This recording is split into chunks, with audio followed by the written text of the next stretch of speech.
Hey, Hey, it's Rachel, it's Alexis. and welcome back to Flourishing in Faith. Flourishing in Faith, featuring Zoom. Yep, We because love Zoom. I actually, since last night, we recorded our fun episode last We have night. a fun episode coming. So And I think this episode will be coming first. But whenever yes, you see the fun episode, you will laugh. I forgot how much I love Zoom, actually. We love Zoom. Because It's just so much fun because there's so many things you could do with Zoom. We look at Rachel just it's a said party. she put a party hat on Zoom, and you can also change your background. Yesterday we had really fun backgrounds, Veggie Tales, and you had church chads. So go listen to that pod and watch it. Go watch it. Yes, now you can watch it. You can watch us still. We're still on Zoom, but you can still watch us. We're still here. Me and Rachel are still communicating. But anywho, this week we're continuing on to our series. We're in the Bible series, and today we're talking about Drum roll, please. Esther. Oh, Esther. Esther. Oops. Okay, so we love Esther. We love Esther. She's a queen. She Literally, actually, literally. literally a queen. That's so crazy. Anywho. So let me try this. So I finally found the book of Esther. Oh, if you're my Instagram and Rachel's Instagram, you will know the text messages that I received. I'm not proud of this moment, okay? I Googled where the story of Esther was, and she has her own book. She has her own book. I don't know what I was thinking. Okay, I so literally died laughing. When I got that text message, I showed my mom and I said, "Look at this." She was like, "Oh, no, poor Rachel." I realized after I read the search results on Google, You were like, I was like, oh my gosh, Rachel, how did you not remember? Anyway, so Rachel didn't remember where Ruth was. I- About Ruth, my lord, Esther. so Esther is about this beautiful young girl. Like for my example, there's Alexis right here, okay? Just my example. So Esther was raised by her cousin Mordecai, okay, because That was her uncle. it's her cousin, Oh, okay. Mordecai. It's a lot of different uncle, cousin, Yeah, something. a lot of family relations. Kind of like But her family member, not her family. Anywho, he was right, raised by a family member. It was right. not her Raised parents. by a family member that was not her parents. Mhm. So they got to Persia because this takes place in Persia. This Mhm. came by way of relocation after the Babylonians conquered Judah. Yeah. Okay, so just a little background. Okay, so to prepare myself also, not just by reading, I took it upon myself to watch the VeggieTales episode of Esther, the story of Esther. And I remembered it from Sunday school, and I I remember tasted that the too. so in 10 the out of goldfish 10. that we used to eat. Oh yeah, 10 out of 10. 10 out I of recommend. yes. So we're gonna start. So I'm gonna give a little overview, okay? So King Ahasuerus, King A. King A, King A. We're calling him King A because it's a big word. It's a really big word. Anywho, so King A. he asked his queen, his wife, to come out and show her beauty to everybody. Mhm. And she was like, what? She's like, No, no. I'm not gonna do that. Okay. And the way For her VeggieTales though. put it, yeah, the way VeggieTales put it was that he asked her to make him a sandwich. Okay. And she didn't want to make him a sandwich. Why? Because he can make his own sandwich. Okay. So that was just like a little bit of that. And so she refused to come at the king's command. This is Mhm. this is verse 12 in chapter 1 of the book of Esther. Okay. So it says, but Queen Vashti refused to come at the king's command, brought by his eunuchs, Therefore, the king was furious, and his anger burned within him. So he asked the people who's closest to him, going like through verse 13 and 16 and 17. So he's asking all of his men, he's like, what do I do with this woman who is refusing to obey me? Yeah. Like, I'm the king, I'm also a man, she's a minority, she's a woman, and she's supposed to obey me, and she's my wife. So like, she's doing all this to me. What am I supposed to do to her? And they're like, so in verse 19, it says, if it pleases the king, let a royal decree go out from him, and let it be recorded in the laws of the Persians and the Medes, so that it will not be altered, that Vashti shall come no more before King A, and let the king give her royal position to another who is better than she. This is some family tea. Family This is tea. some domestic tea that's going on here, okay? So he wanted all wives to know that you need to obey your husband or you're going to be replaced. Yeah, he wanted to set that standard. Like my commentary was like, he felt like very, because in that culture they have to have like the control. I feel like he didn't feel control, and so that in that situation he had to like make it standard for women, so that so that's why he felt like he had to banish Ashiti or whatever. Yeah. Because you know what I mean? Because of that, because he wanted to set that standard or whatever for women. Yep. So we're gonna go, which is kind of scary for Esther, but here we are. Oh yeah. Like, I cannot imagine how she felt. Yeah, like everybody probably knew about this. Probably went around town. You know what I mean? Like, and then she had to be forced to go into this place. Yeah, this was not by way of her own choice. She was kind of forced into it. Which is crazy. I can't imagine. I can't either. Can you imagine being thrown in the back of a wagon? Just like you're going to visit the king. She didn't even visit the king. She wanted to go prepare. Yeah, and she like was 12,000 days. She was a Jew. So this is important. I forgot to mention. Even scary too. Even more scary. She was a Jew, and so this was not accepted in Persia. I guess obviously because of their religious differences, but also the king had cahoots with Mordecai, her cousin. So she had two things going against her. She was a Jew. They didn't like Jews, and her family didn't have good tidings with the king. Well, so, not necessarily with the king, with the king's friend. Haman. Oh yeah, her friend or his friend. Oh my gosh, what was his name? Haman. Haman. Yes, Haman. Okay. Haman. Sorry. Okay. So we're moving into chapter 2. Yes. So verse 2, it says, let beautiful young virgins be sought for the king. And in into verse 3, it says, let the king appoint officers in all the provinces of his kingdom, that they may gather all the beautiful young virgins to Shushan, the citadel, into the women's quarters under the custody of Haggai, the king's eunuch, custodian of the women, and let beauty preparations be given to them. Yeah. So this is where Esther comes in. This is where all the preparation starts to meet the king, and where she is kind of thrown into this little not so good situation. Yeah. So Esther is first introduced as a Jew, and then also that she was very beautiful. So in chapter 2, it basically says in verse 7, she says, he bring up and the Esther is the daughter of his uncle, for she had neither no father nor mother. The young woman had a beautiful figure, was lovely to look at.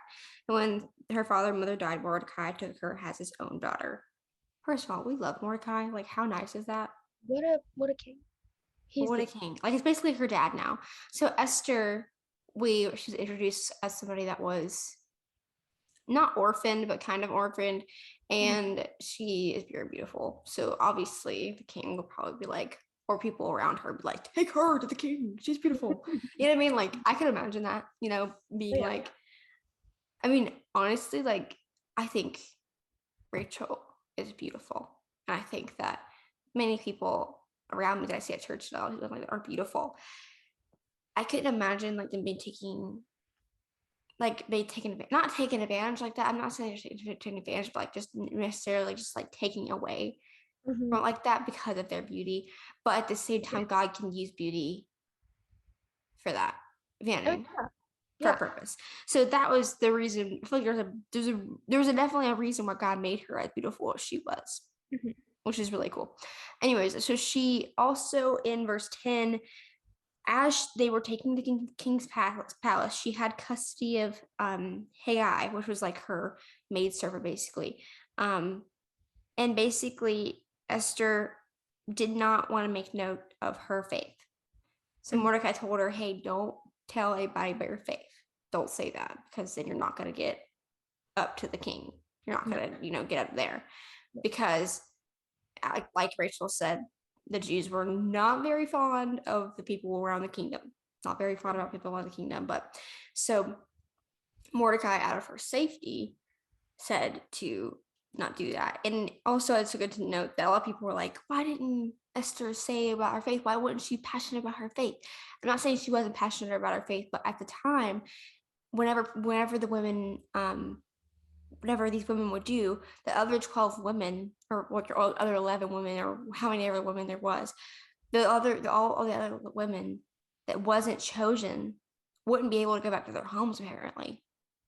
They would Mm-hmm. have to stay at the palace and like work for like all that kind of stuff. I read that it was like 400 women. Really? Yeah.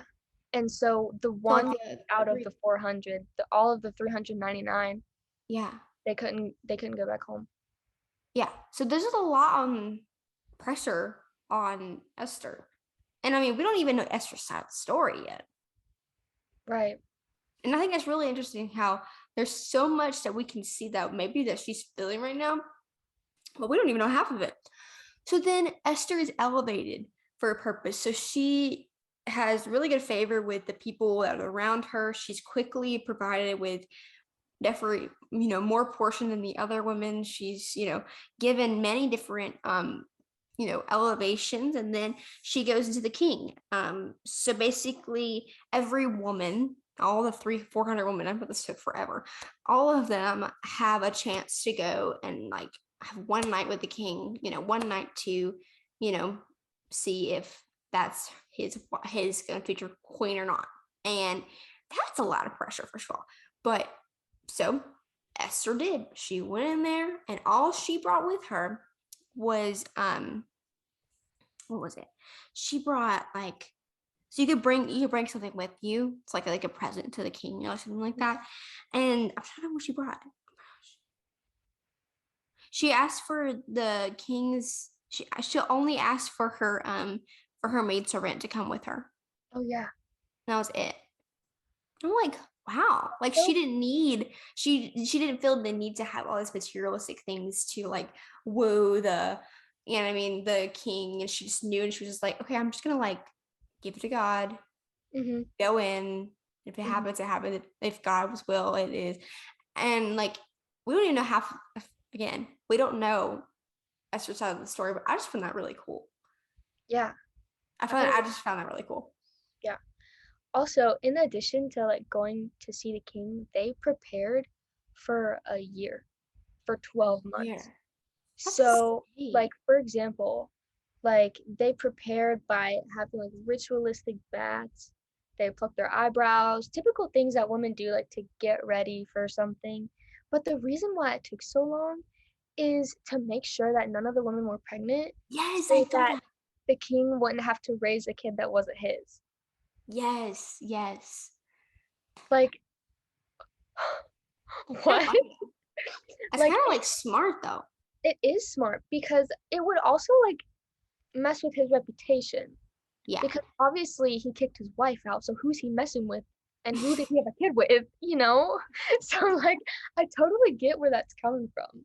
But I Yeah. just thought that was super cool because Also, I that's think a so year, just like the profound time of a year is really important. yeah. You know what I mean? Like, I just think a lot can happen in a year, Oh yeah.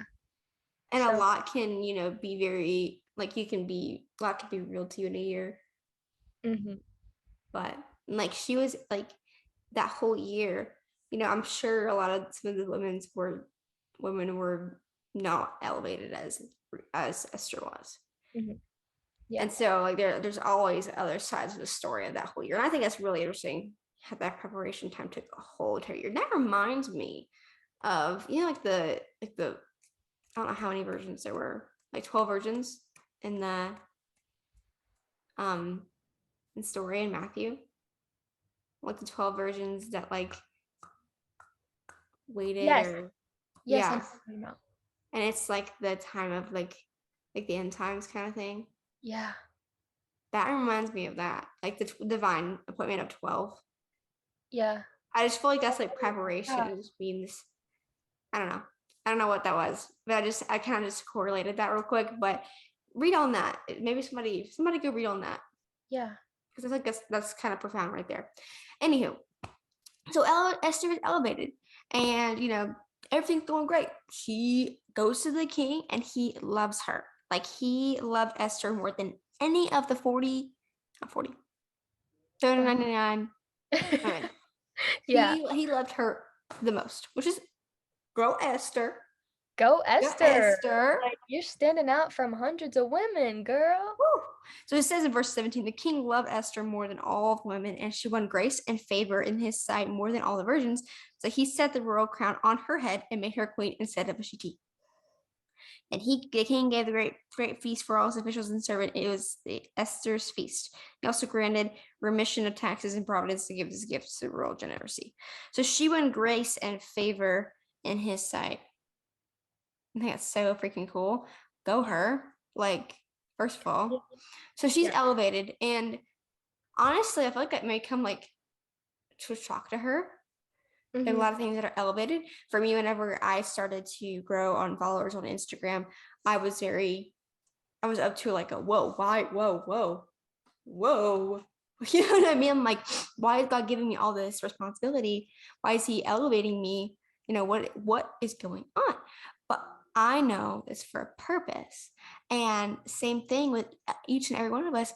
Whenever God elevates you, it's for a purpose. And doesn't mean it's not going to go without trials. And I think that's something that Esther had to learn in this. So we get to the story of Haman. Haman. We don't like Haman. We don't. He really hates Jews. Like he's the guy under King A that like cannot stand Jews. Like I don't know what's wrong with. I don't know his whole story. But he don't like Jews. He don't like Jews. So Mordecai obviously is a Jew, and he proclaims that. He talks about that, and so Haman basically told everybody that they had to bow down and oh my gosh, they had to bow down and pay homage to Haman for the king. But Mordecai and some of the other Jews didn't bow because they only got God. Yeah. So they didn't bow. And literally came and got like mad. Like he got mad. Like, because he was like, because they're Jews and they're not going to bow down to me. Blah, blah, blah, blah. Okay. Cry about it. Like, yeah, he did actually. But so he basically went up to the king and was like, and this is we're in Esther 3, and he said to the king, there's certain people that are scattered abroad, dispersing among the peoples in all the provinces of your kingdom. Their laws are different from those of every other people, and they do not have to keep the king's laws, so that is not the king's profit to tolerate them. If it please the king, let it be decreed that they be destroyed, and I will pay 10,000 talents of silver into the hands of those who have charged the king's business, that they put into the king's treasuries. What? So Haman tricked the king into basically letting him make a decree about killing Jews for money. Dang. So I don't know what this man got against Jews, but this is what happened. And then we're going into chapter 4, and Mordecai and all of the Jews are devastated. Because apparently in that time, if you make a decree, if the king signs off on a decree, like you cannot go back on it. Like no, like, you cannot go back on it. And like they're like, we're gonna get killed.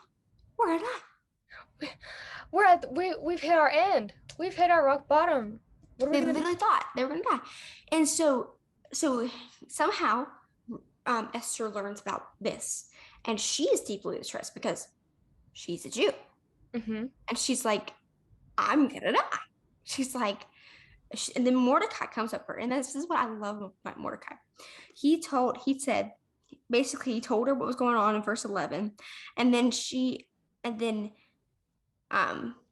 verse 12 and 13, 12. He said, and they told Mordecai what Esther had said, and then Mordecai told them to reply to Esther, do not think of yourself that in the king's house you escape any more than all the other Jews. For if you keep silent at this time, relief and deliverance will rise for the Jews and from another place, but you and your father's house will perish. And who knows whether you have not come to the kingdom for such a time as this. Then Esther told them to reply to Mordecai, go and gather all the Jews to be found in Susa and hold a fast on my behalf and do not eat or drink for 3 days, night or day. I will and my young women will also fast as you do. Then I will go to the king, though it is against the law, and if I perish, I perish. Mordecai then went away and did everything that Esther had ordered him. Wow. That is so powerful. Whoa. Like Esther the Jew was gonna get killed herself along with her family if she didn't do anything. And basically, like Mordecai was like, if you keep silent, then somebody from us, somebody's gonna God's still gonna work it out. Yeah. Basically. But your family and your people are gonna be killed. But then he said, and who knows? Maybe you're here for such a time as this. What kind of faith? And I'm so thankful for that man of God in Esther's life to speak that life into her, that even though this is hard, who knows, maybe that's why God elevated you for this reason. Yep. And that makes me think of all the things that like so many people deal with and are so confused as to why it's them. Well, you don't know that what you're going through now can help someone in like 10 years. Exactly. And you're going to know them and you're going to be like, hey, this happened to me a while ago. And I know how I can help you, and I know how you can like turn to God in this, and I know how you can deal with it. If you didn't go through what you went through, you wouldn't be able to help that person. Exactly. So, and I guess I have a quote from Serge. Oh, my man. Our man. It says, you have been wishing for another position where you could do something for Jesus. Do not wish anything of the kind, but serve him where you are. Yep. Because you're where you are where you're supposed to be right now. Yes. And Esther at that moment, she would have been like, why did God put me in this place? He put me into this area where, you know what I mean? He put me into this area where I have either I'm going to die or I'm going to say something. And, that was such a time as this. And she said, if I perish, I perish. She perished. She had that same faith too. Yeah. Because she knew that whether she was going to die or not, she was still going to be in good hands, And I feel like that's the faith that we kind of have to have in these days, especially in these days, because we can't just stay silent and not speak for what we believe. Yeah. Look, it's another thing we can learn from Esther is that we can't stay silent for what we believe. I know that she did say silent, and I think that was for a purpose in the beginning. But now, in this world that we're in, and just the things that we're going through, and the things that the worst that our world is going to get, we have to sometimes we have to speak up. We have to spread the truth and to spread what God would do in situations, because people need to hear the truth and to expose some things. So I'm going to continue on this story of her. And then in like 5, 6, and 7, I think this is my favorite part of the thing. In verse 7, so actually I read on past the story. So this is like what happens after. And I thought it was so funny. So this is what Esther did. So she went to the king, and her and the king. Oh, by the way, she survived. She lived. She went to the king's thing, and she was Woo! God protected her. So that was really good. And then so her, the king, and Haman. She had a dinner and invited both of them in there. And she was like all nice and like had the dinner ready and everything. And then she went and basically like exposed Haman for everything that he was doing to the Jews and to her, and right in front of the king.